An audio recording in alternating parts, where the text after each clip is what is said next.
Hello YouTube, Infinite Magicraid community, Gandalf here. Super excited. I was not expecting some of this content to drop when I did my update yesterday.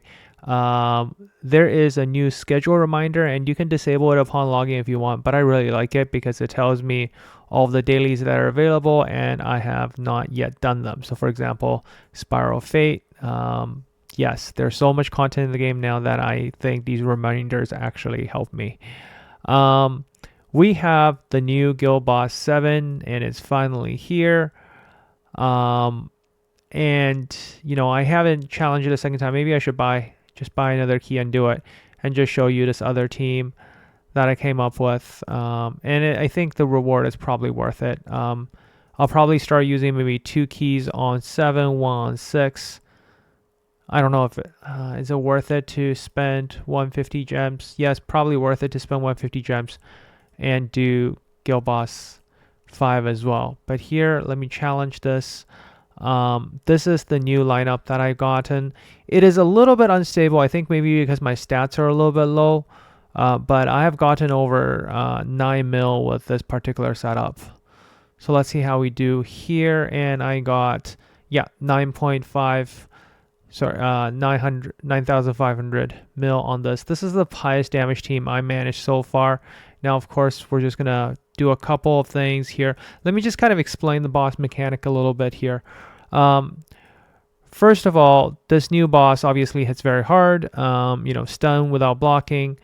But when you have one of your allies is doing the most damage, they will steal crit damage and mastery from them. And every time when he loses HP, he steals more. And now once he's below 75% HP, he just steals even more from the enemy.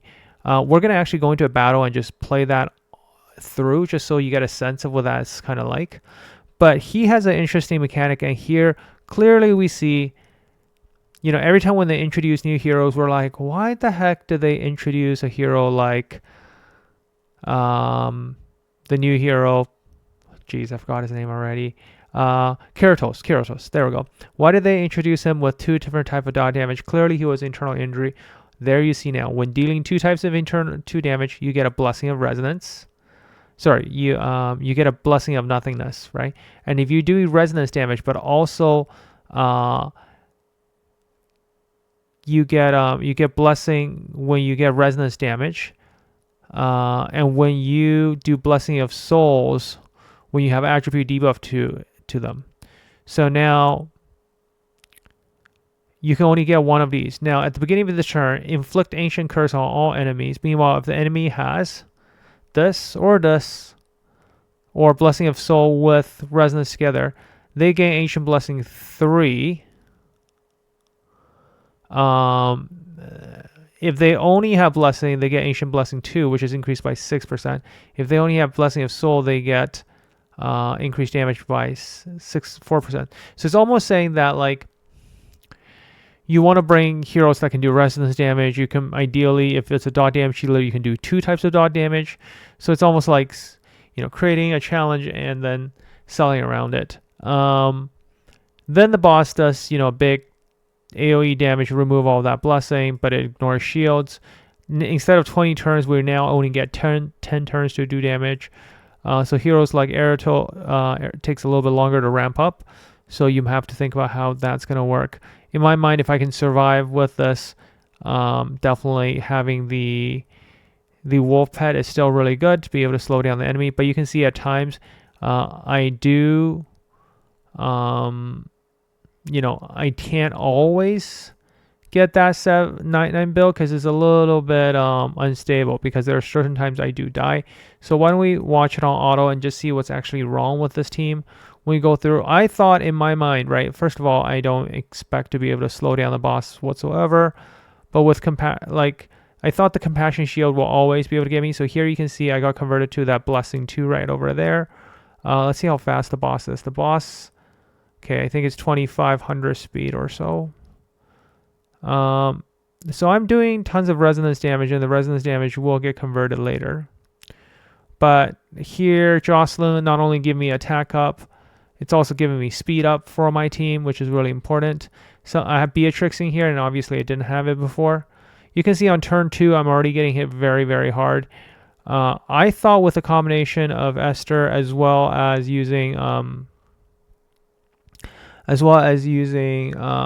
Nicholas, I shouldn't have any trouble surviving. But I think we're probably going to see myself run into a little bit of issue there. Now, when the boss uses basic attack next time, it's going to cause me to be stunned and cannot be blocked on the target. And I wonder if it's because sometimes I get bad RNG and, you know, it's stunning a key target that shouldn't get stunned, and that's when I get screwed over. So let's see where the basic attack lands. Now, it got hit on Nicholas, but Nicholas can't be CC'd, so I don't know how that played out there. Let's see if we get to a point later in this fight where we actually have trouble surviving. We're 4 turns in, we're doing a ton of damage here. And I'm getting the best blessing, and I'm also getting the double hit from Nicholas. Like, let me know if you guys end up with a stronger team than this. Here we're already at 5 bill, and you can see that revive was absolutely clutch for me. I was able to revive it, but also here is I think this is where it's starting to come in. I understand why.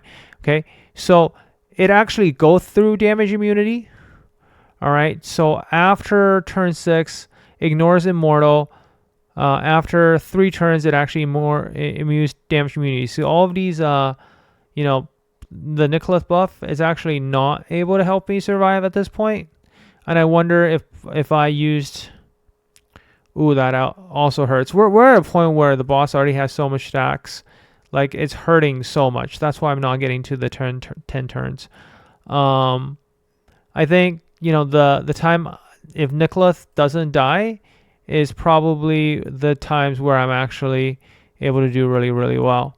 Let's see if putting this on Bambi helps, because Bambi should in theory give myself extra life, and you can see it actually doesn't. Really, I really just have to live through the damage, and that's the really tricky part. I have only a 3-star unicorn. I wonder if people with 5-star unicorn, they will be able to go a little bit further. Here you can see I'm a little bit more consistent, but without the wolf,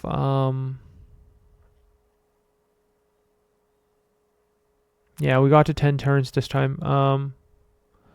So it is a little bit tough. I wonder if instead of but Bunny does help me cycle turns a little bit. So yeah, this was a little bit of a gamble when I was running an alternative setup on Beatrix. All right, and because my Beatrix actually have attack down, I'm way more consistent with the other team. So if you go check out, hold on, let me just quickly edit this. We'll take out Jocelyn.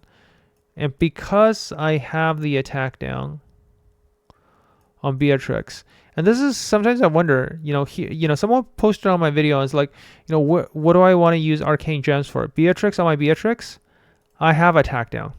All right, and because Beatrix have attack down, that helps me with survivability a ton. And you can see I'm far more consistent on these runs than without. So here, let's just actually watch through here. Let's see if the boss can actually be slowed down. I don't think the boss can be slowed down because normally we don't get to slow down the boss. So let's see the boss here. Well, now after a couple of turns, we'll get. I think it's at 2600 then, if I do the math right, because you get to slow down 3 times from the wolf, right? So yeah, and next turn with 1 more power stack, it's gonna slow it down.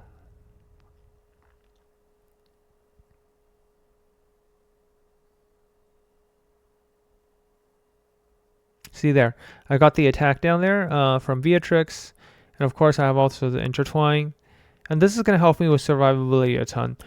And sometimes I wonder, like, this is where, you know, why all those extra skills are really helpful.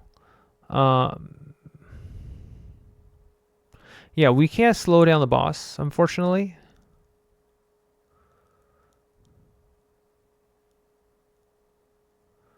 But, you know, this is also what I was saying the other day. Like Beatrix, the 45% damage, direct damage boost, as well as the skill damage is a lot, right? Like Jocelyn gives us the faster speed, gives us the attack up, but it will absolutely not match to what Beatrix can provide here as well. Like, I think if there's a way for me to maybe stick attack down, maybe, because right now I'm actually using Opsora as I think she has an extra heal, yeah, as her arcane crystal. So you can see, right, this team doesn't really have heal. Yes, Esther can technically do a little bit of healing, but ideally it comes all from, you know, another hero. So my arcane gem Opsora helps with a little bit of that healing over there. Yeah, you see the fact that I had that attack down there, that was so key to help me survive all of these turns. Okay. So let me know in the comments below, like, what do you guys think of the new boss? I really like the rewards because now there's a chance to get eternal stones from these. And again, it's just another, I think you get a decent amount of gem for this, 280 versus 240. I guess it is a much bigger challenge from that perspective. Now I start to wonder, is it worth it to 2-key this? Because, it's definitely better than the Guild Boss 4 that I used to run like 4, 5, 6. So I guess, you know, it is a stage up. It'll be really nice once I figure out a way to 1-key this. If you did manage to 1-key this, please share your team in the comments there. They also started Ultimate Challenge. I think there's multiple number of floors, so you can only beat this once. Once you finish the challenge tomorrow, there'll be a new challenge, and you can only do one day. But you can see here's the reward. And I saw something really nice here. What's in here? Oh, okay. So, ooh, on challenge day 5. Oh, I have 25 here already. And I have all of these chests. So yeah, they're introducing ways for us to get pets. I wonder if challenge 10 gives me another one. Nope. I was too much wishful thinking there. 15 gets us a blessing. Okay. Oh, here's another one. Okay, so 19 gives us this. 10 of these. 22. I wonder how likely are we to actually finish these challenges. Day 30, we get a nice echo. Okay, this. Ooh, this echo goes pretty far on the rewards. So, ooh, it goes all the way up till Opsora and Ein. So that's pretty far up on the list. I hope it's manageable. Now each of these boss do take shape in the form of like taking advantage of some of the mechanics we've seen already. So you have to select from heroes. This is kind of like the content we used to have, like on Sunday.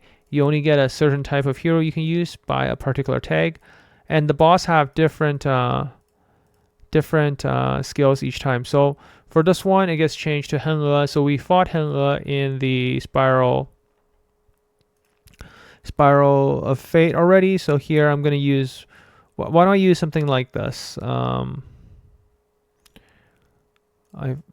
feel like I'm making it just a little bit too easy here, but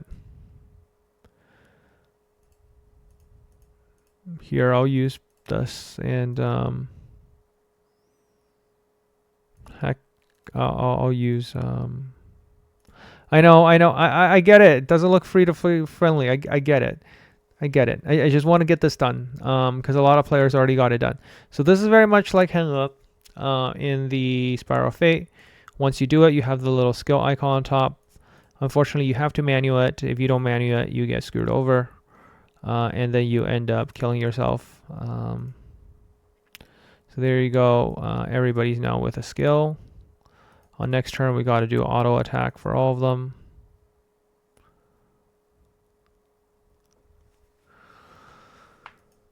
And it does feel like the boss have quite a bit of HP, actually, to be honest.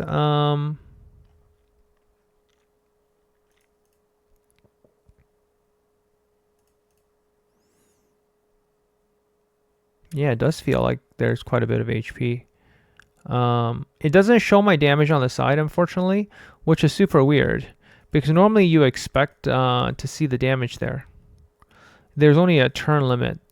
What is fortunate, though, is for this particular boss, the damage they do back to you doesn't seem like a lot. what we just need to do is respect the mechanic here. Let's see, the boss isn't very fast either. At least, I mean, this is the first challenge, right? So, okay, so I hope, you know, it's not going to be something too difficult. Whoops, I think I made a mistake there. But I think that's okay. I think we'll be fine with one less hero here. I misclicked there. All right, skill damage, and then next turn we'll go for a big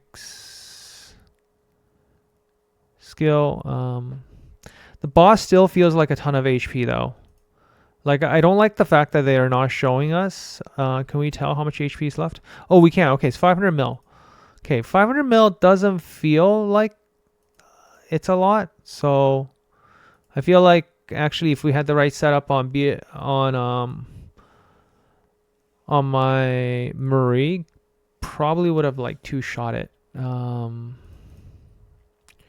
Just a little bit longer. I think on this one we can finish it with a nice AoE here, or big hit. All right. Oh right, we lost Upsora. No wonder. Upsora does do a decent amount of damage. So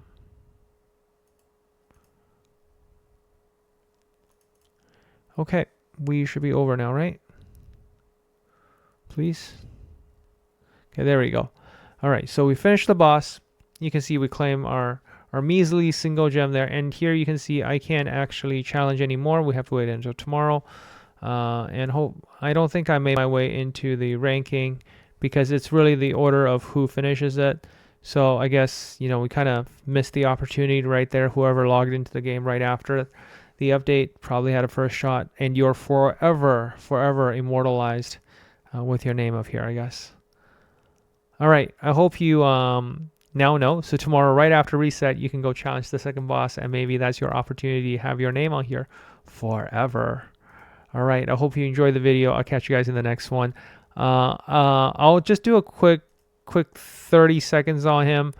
I don't know if it's intentional or not. I actually tried a lot of heroes here with stealing stats. Like none of them seems to be working. So like I look at lineup, right? Like there's quite a few heroes. If you read it, there is some attributes stolen, but I'm just not sure why it's not working. So for example, Airtoll is actually supposed to reduce the enemies. I thought Airtoll by reducing, like here, Morcus steals some of their speed for sure, but you can see in here it's not, you know, at the beginning of the turn when I steal it, I guess on turn 0 he doesn't pursue. You have to steal it on other turns or through an active skill. So that didn't work. I tried Airtoll, I tried Nicholas, but Nicholas I haven't tried a situation where I've actually gotten hit below 30% yet. But I'll do more testing throughout tomorrow. Hopefully I can get a video out for you guys to explain how this hero works. On the damaging side, that's not too difficult to understand. Basically all of his skills are dot damage, and he increases his own HP, and he can, you know, give HP buffs.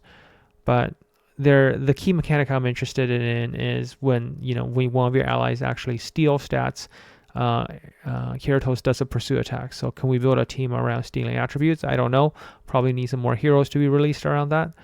Just like when we saw Haina did require a little bit of other heroes to make her really strong. All right, I hope you find the video helpful, and I'll catch you next time. Bye.